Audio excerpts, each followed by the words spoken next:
Bertolak dari China, Presiden Prabowo Subianto tiba di pangkalan militer Andrews, Washington DC, Amerika Serikat pada Minggu 10 November 2024 sekitar pukul 16.00 waktu setempat. Setelah dari bandara, kepala negara langsung menuju hotel tempat ia dan rombongan bermalam. Penjagaan ketat pun dilaksanakan saat perjalanan menuju hotel.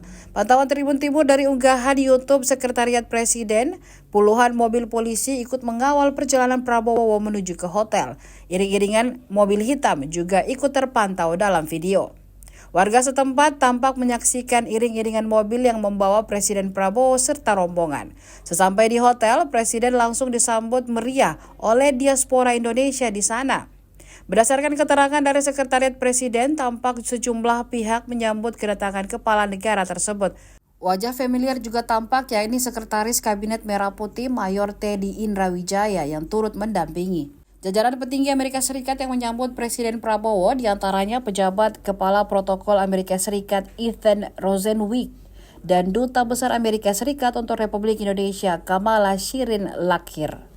Dalam kunjungan resminya, Prabowo Subianto diagendakan akan melakukan sejumlah pertemuan, salah satunya dengan Presiden Amerika Serikat Joe Biden. Pertemuan tersebut rencananya akan digelar di White House pada Selasa 12 November 2024 besok. Sebelumnya, Presiden Prabowo bertolak dari Beijing Capital International Airport menuju Washington DC pada Minggu 10 November 2024 sekitar pukul 14.40 waktu setempat. Selama di Beijing, Prabowo telah melakukan pertemuan dengan Presiden Xi Jinping, Perdana Menteri Li Qiang, dan Ketua Kongres Rakyat Nasional Zhao Leji.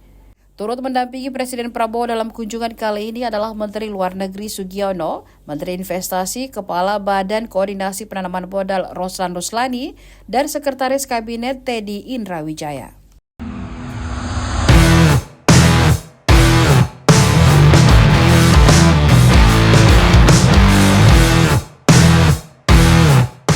Download Tribun X sekarang, menghadirkan lokal menjadi Indonesia.